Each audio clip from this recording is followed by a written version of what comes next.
Salut à tous, très heureux de vous retrouver en ce vendredi 26 juin pour une grosse journée de cette Coupe du Monde. On touche au dernier match de la compétition avant les phases à élimination. Il y a pas mal de matchs qui sont déjà un peu joués. Nous, on n'a pas tous les résultats, donc on va pas s'amuser à vous faire des analyses. C'est quoi? Ouais, c'est ça. Le France-Norvège, sur le papier, il est cool, mais bon, ça se trouve, on a éclaté l'Irak 8-0 et on est déjà largement qualifié, donc on verra peut-être même pas ce Haaland Mbappé en fait. Aussi, peut-être, je pense quand même, il y a moyen qu'ils s'affrontent. Ouais, oui, il va vouloir stater en fait. Exactement. C'est ce que je dis, c'est comme Ronaldo. Alors, par contre, si tu veux, pour t'aider dans ton introduction, qui est, je trouve, très poussive, Alex, je te le dis. Ouais. Il m'a déjà fait refaire une fois, hein. Sachez-le. J'ai une stat absolument géniale que j'ai vu passer sur Twitter. Puisque, alors, pour remonter un petit peu dans le temps encore, mais sur le deuxième match du Cap-Vert, c'est donc Helium qui a marqué. Ouais. Et donc, j'ai vu que c'était la deuxième fois dans l'histoire de la Coupe du Monde qu'il y avait un joueur dont le nom est dans le tableau périodique des éléments qui marquait un but. Wow, putain, et ça, c'est une intro poussive, quoi. Comment enchaîner? Est-ce que tu sais qui était le premier? Non. Alors, Sénégal-Irak. C'est Fernando Hierro, parce que Hierro veut dire fer en espagnol. Ah ouais, en plus, c'est le tableau périodique espagnol. Ça marche en espagnol. Super, quoi. Belle stat, belle. Tu veux nous faire une chronique là-dessus? Oui, et j'en ai vu un autre. Tais-toi, Val. J'ai vu que Take Kubo était le 3e joueur à jouer avec un nom de figure géométrique en Coupe du Monde. Je me casse. Salut. Ouais, mais j'ai trouvé ça dingo qu'il y ait des mecs qui s'amusent à faire des stats là-dessus. Bon, je le disais, donc Sénégal-Irak, il est pénible ce mec, il vous a pas encore parlé de sa passion pour les fléchettes. C'est pas vrai, c'est pas comparable, c'est chiant mais les fléchettes. Je pourrais faire un épisode là-dessus. Tu pourrais lier les fléchettes. Allez, on y va maintenant, non, j'en sais pas. Sénégal-Irak à 21h. Luke Kicker est fan de Manchester United. Uruguay-Espagne, qui est le match qui va nous intéresser aujourd'hui parce que sous ses airs de grand con, Val a de superbes idées, il va nous parler de féminisme aujourd'hui. Le Cap-Vert, Arabie Saoudite avec donc Helium, on est ravis de le savoir, je pense que je vais enfin me rappeler du nom du Cap-Vert. Nouvelle-Zélande-Belgique, avec ça on le sait, une victoire quasi obligatoire pour la Belgique, et le Égypte-Iran qui va conclure cette folle campagne iranienne. Et là aussi on a déjà les résultats et je t'avoue que l'Iran en 16e ça me ferait kiffer de ouf. Ouais. Ce serait vraiment une super histoire. Je le disais, tu vas nous parler de l'Espagne particulièrement et de féminisme, parce que les joueuses espagnoles sont finalement des précurseurs dans leur domaine. Tout à fait. Et puis surtout parce que l'Espagne est un pays qui est assez avancé sur les questions d'égalité homme-femme. L'histoire commence en fait en 1997. Il y a une histoire absolument horrible qui va se passer en Espagne, puisqu'il y a une dame qui s'appelle Ana Orantes, qui est âgée d'une 60aine d'années à l'époque, qui vient sur un plateau de télé, donc le plateau de Tarde en Tarde de Canal Sur, qui est une télévision publique andalouse. Okay. Pas sûr que ça change grand-chose. Non, mais l'info est là. Et en gros, elle vient pour témoigner des violences qu'elle subit de la part de son mari depuis une 40aine d'années maintenant. Et elle parle à visage découvert. C'est une émission qui est... qui choque vraiment en Espagne, parce que c'est une des premières fois qu'on entend une femme parler de ces choses-là. Et il faut savoir que 13 jours plus tard, son mari reçoit donc une plainte du tribunal sur ces questions-là, et il pète un câble, il craque complètement, il va arroser sa femme d'essence, il va la brûler vive. Ouais, une histoire très très glauque. Et du coup, évidemment, cette histoire va être médiatisée, puisque cette femme qui, 13 jours avant, passe à la télé et se fait tuer quelques jours après par son mari, raconte sa détresse, vient parler de ces questions-là, elle se fait brûler vive, et donc ça va mettre en lumière toute la question des violences domestiques en Espagne, et c'est à partir de là qu'il va y avoir toute une série de lois qui vont être mises en place pour protéger un petit peu une partie des femmes dans ce pays. Et vraiment les protéger, quoi. On n'est pas sur juste des déclarations politiques sans suite, quoi. Alors ça prend un petit peu de temps. Alors en l'occurrence, l'homme en question, dont je ne dirai pas le nom parce que il ne mérite pas d'avoir une quelconque gloire, ce monsieur, va être condamné quand même à 17 ans de prison. Ouais. Mais ça relève plus de la question de l'homicide plutôt que de la vraie question des violences faites aux femmes. Voilà, exactement, et de l'égalité homme-femme. Et en fait, ça va être vraiment le marqueur d'une société qui n'écoute pas les femmes, et c'est pour ça qu'ils vont légiférer assez rapidement. La grosse première loi féministe sur ces questions-là va arriver en 2004. Avant ça, il y a quelques petites mesures qui vont être créées, des mesures d'éloignement pour les victimes de violences domestiques. Ouais, en 99, c'est ça. En 99, il va y avoir aussi le comptage des femmes assassinées, ce qui n'était pas le cas avant. Donc on recensait pas en fait le nombre de... On recensait pas, et en plus de ça, c'est quand même un chiffre qui est assez important parce qu'il permet de montrer les violences domestiques. Bah ouais, bien sûr. Mais voilà, la vraie grande loi, c'est ce qu'on appelle la Ley Organica, qui est une loi intégrale contre les violences de genre, qui reconnaît justement la violence de genre comme des conséquences de la discrimination des femmes, et donc en fait qui reconnaît la réalité du patriarcat, et qui va inclure du coup des plans de prévention, des plans d'éducation, etc., des peines plus importantes pour les auteurs de violences domestiques. Ils vont aussi, chose très importante, créer des tribunaux spéciaux pour les questions pénales et civiles sur les questions justement de violence et d'égalité. Et ils vont renforcer le droit des victimes. Donc voilà, ça c'est la première grande loi, qui vont être suivies d'autres lois qui vont être importantes, qui vont être, je ne vais pas dire des lois d'ajustement parce que c'est des lois qui sont très importantes, mais qui vont venir dans la continuité de cette grande loi-là, type le mariage homosexuel en 2005. L'Espagne va être très précurseur sur ces questions-là. Largement. Voilà, donc il y a toute une première vague de séries de lois Mhm. qui va avoir lieu entre 2003 et 2007 et qui vont faire en sorte que l'Espagne va être assez précurseur sur ces questions-là. Il y a une loi juste que tu peux rajouter aussi, la loi sur l'IVG en Ouais, 2010, très importante, qui oublié, est ouais, très t'as- importante. ouais, tout à fait.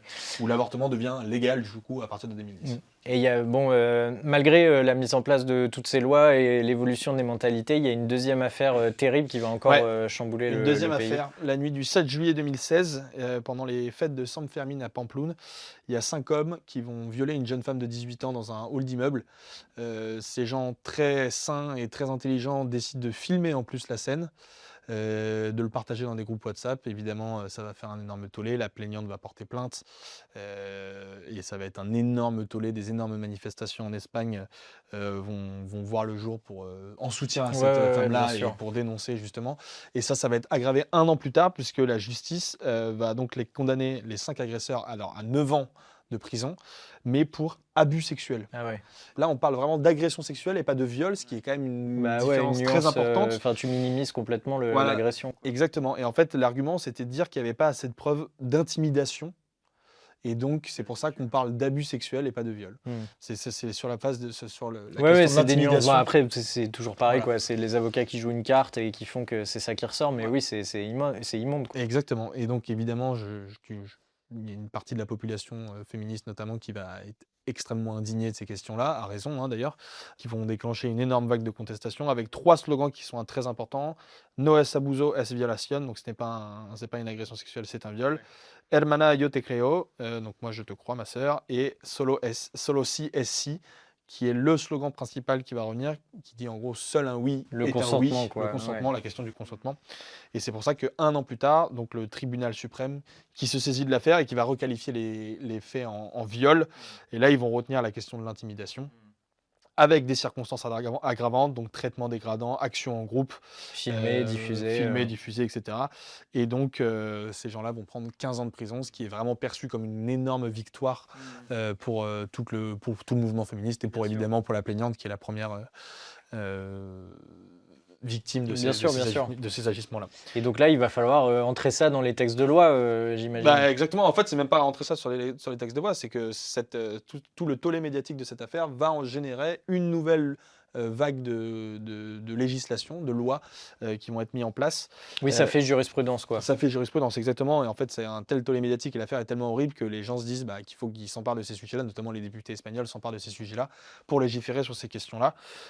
Donc il va y avoir encore une première loi sur le décret de l'égalité salariale en 2019, mais il y a surtout une loi, donc la deuxième loi Organica, qui est en 2022, qui s'appelle donc la loi Solo si es si, donc ce qu'on disait tout à l'heure, seul si et si. Ce qui va tout changer, parce que c'est donc la loi sur le consentement, et donc on passe plus du non, c'est non, on passe au modèle d'un oui, c'est oui.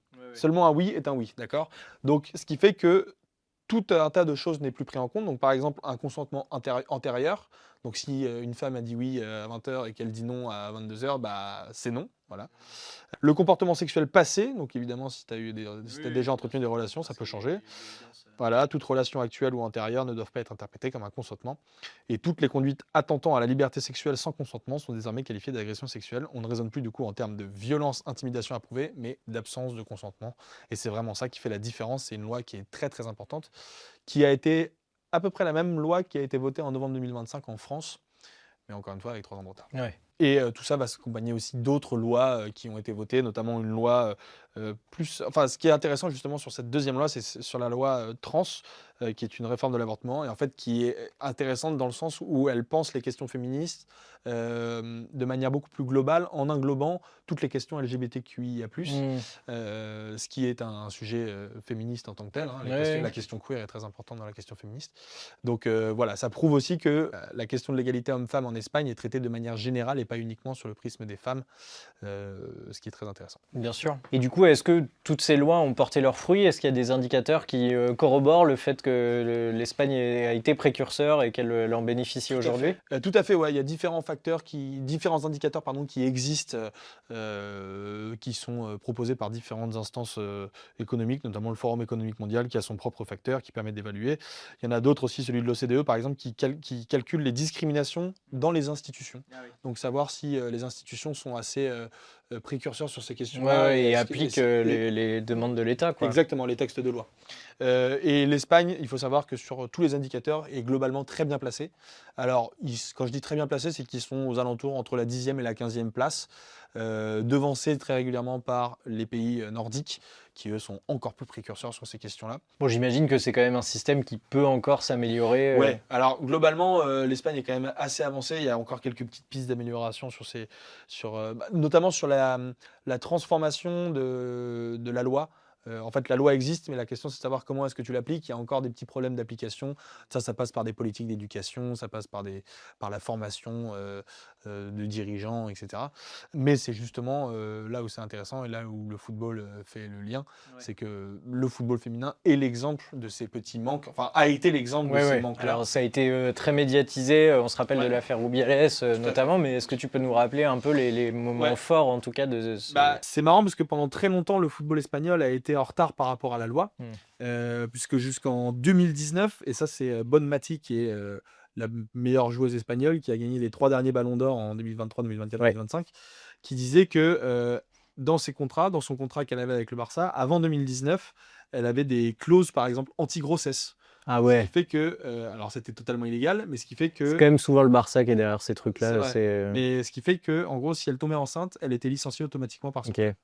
Et ça, c'était en 2019. Ouais, hein, c'est donc chaud. on parle pas de C'est 1998, chaud. hein. Ouais. Je sais pas pourquoi je dis 98, mais bon, bref. Non, mais On on parle pas comprend du- l'idée. on parle pas Ouais. du 20e siècle, quoi, c'est ça que je veux dire. Et donc, c'est suite à ça qu'en 2019, il y a une grande grève de la part de tout le football féminin espagnol, enfin toutes les joueuses de Pour dénoncer ces clauses. première division espagnole, et surtout pour tenter de signer une convention collective. Ça faisait quasiment 1 an et demi qu'elles étaient en négociation avec la Liga pour créer une convention collective, pour militer pour des choses qui sont tout à fait simples. Hein, qui sont juste des droits humains, en voilà, fait. des salaires planchers, justement remodeler les questions de grossesse pour les professionnels. Tu vois, avoir une convention collective, en fait, on n'est qui pas, cadre, on n'est pas du tout sur on va être payé comme les mecs, quoi. Genre, Non, alors, c'est encore pareil, plus elle demande primaire quand que même- ça, quoi. Elle demande quand même un plancher salarial. Non, mais bien sûr, mais je dis ça dans le sens où on est sur juste du basique vital. Mais même, elle demande elle demande à ce que les contrats soient normaux et continus, Ouais, même bien en cas sûr. de blessure, parce qu'avant, même en cas de blessure, Ah ouais, elle c'était- pouvait avoir ah oui, des contrats d'accord, qui se terminaient et qui étaient... Oui. Voilà, elle pouvait être Faire de licenciée. la précarité alors que tu es un des clubs les plus riches du monde, quoi. Et donc, c'est elles magnifique. obtiennent cette convention collective à ce moment-là en 2019. 2022, la Liga féminine passe professionnelle Ouais, à 100%. à 100%. Ouais. 100%, ce qui n'est pas du tout le cas en France, par exemple. Ouais, bien sûr. Ouais.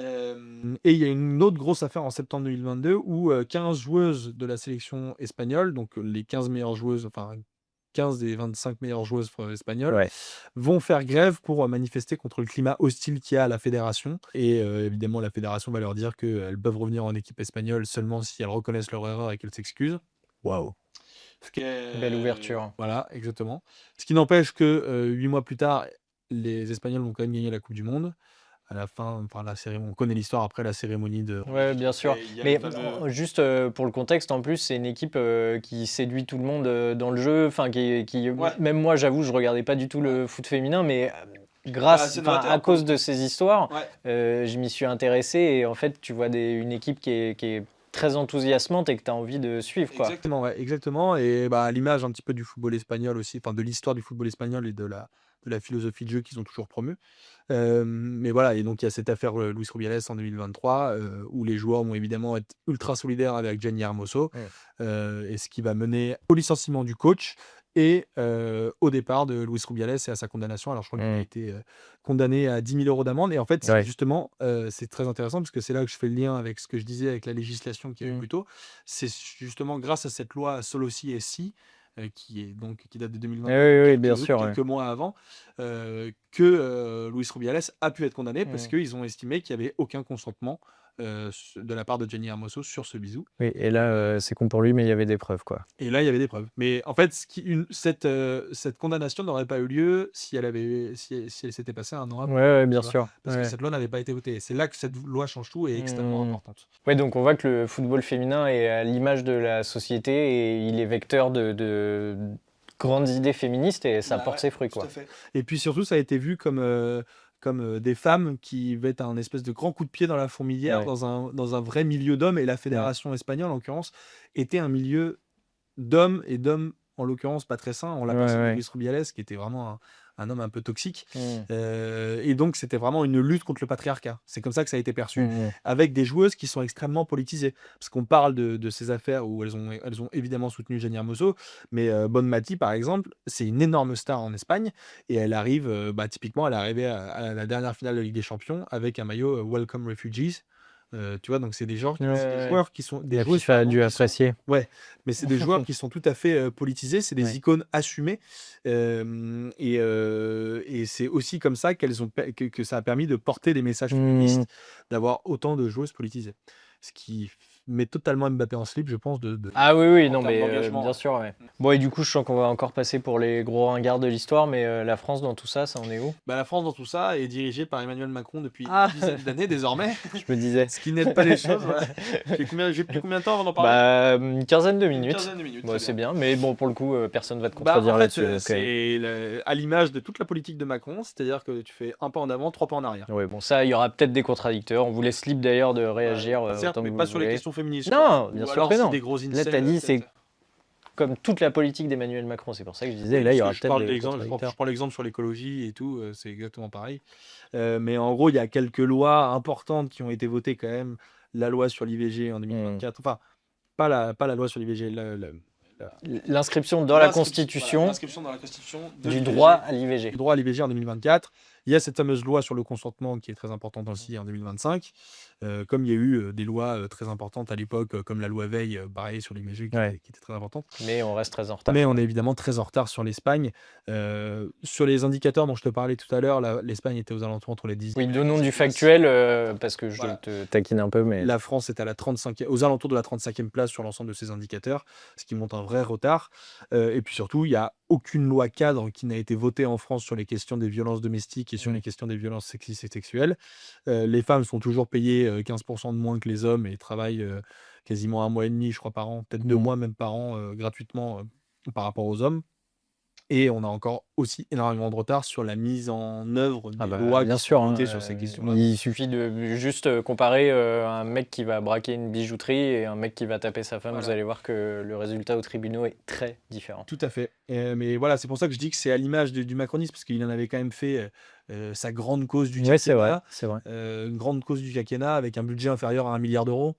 Oui, c'est des magots, ouais. C'est des magots. Et voilà, et puis c'est quand même aussi la nomination de ministres accusés de violences sexistes et sexuelles. Bien sûr. Voilà, et puis tous les chiffres qui montrent qu'il y a un retard qui s'accumule sur ces questions-là depuis Trop d'années, ouais. Alors je dis pas que tout était blanc avant lui. Hein. Non, bien sûr, mais en tout cas, parlons factuellement et tes chiffres l'ont prouvé. Exactement. Et dans le foot féminin, ça donne quoi du coup En fait, je fais ce comparatif-là depuis 2017 parce que c'est à peu près le moment où le football féminin français, alors ne s'effondre pas, Non, mais mais on part. perd tout Non, le mais retard, bien sûr, on part donc de Lyon qui était multiple 7 champion fois de France.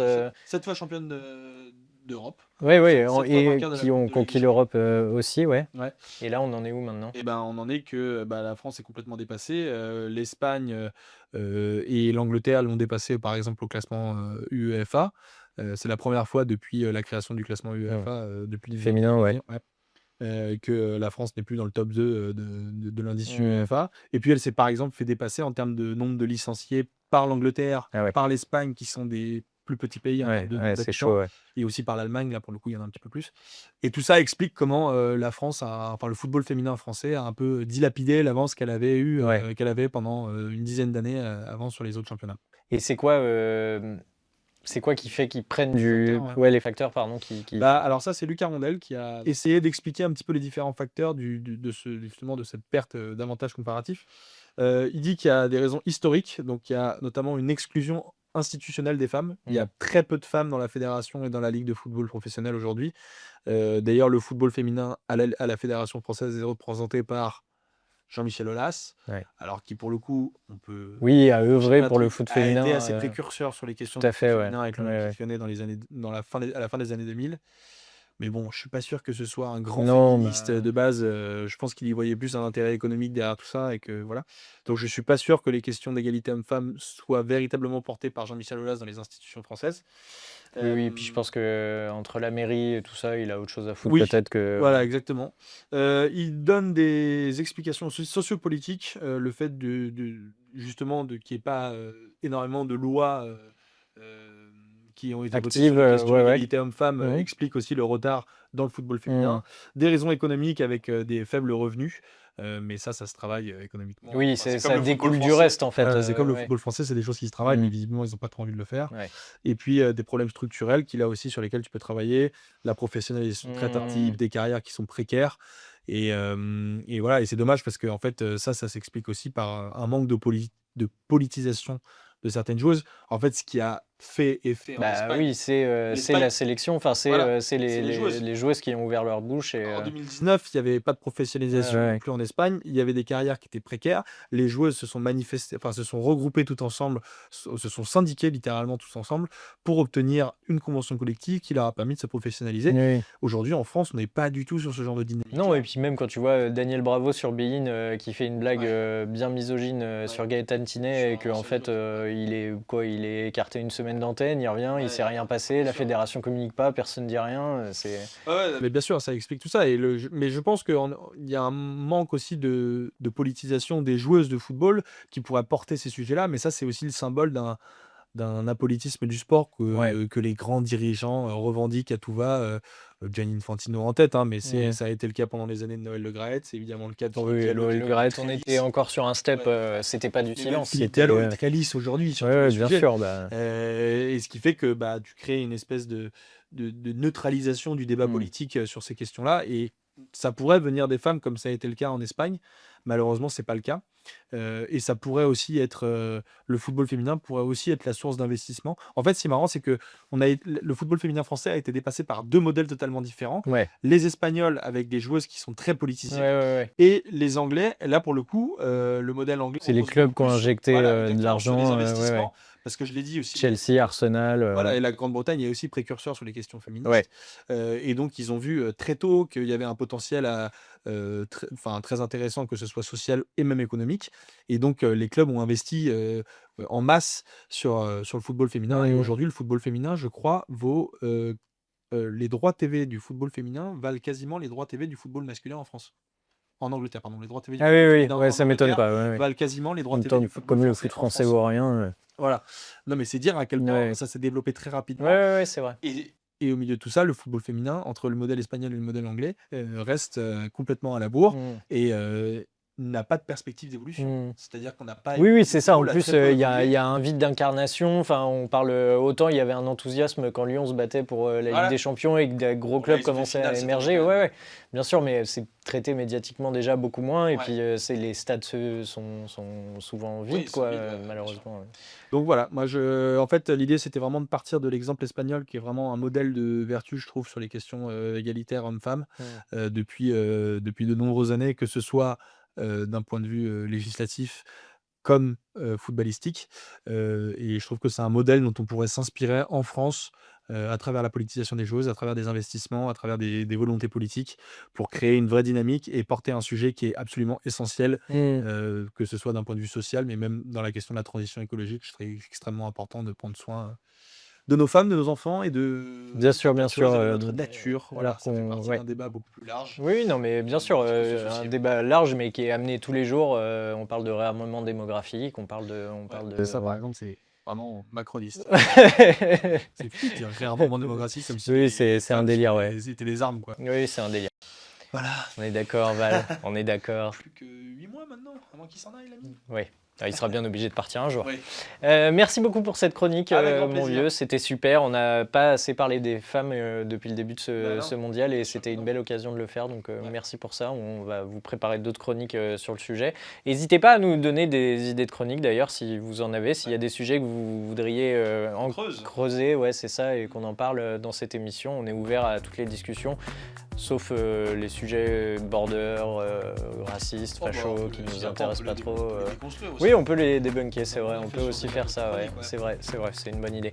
Donc allez-y, envoyez les tontons fachos. On est prêt à les recevoir et à les recevoir bien comme il faut. Merci Val pour cette très belle chronique. On se retrouve demain pour une prochaine émission. D'ici là, kiffez bien cette soirée de folie. Regardez tous les matchs, couchez chez vous à 6h. Rien à foutre, on est vendredi en plus. Ouais, c'est ça, mettez des émissions entre les matchs, profitez des podcasts. Salut tout le monde. Ciao, ciao.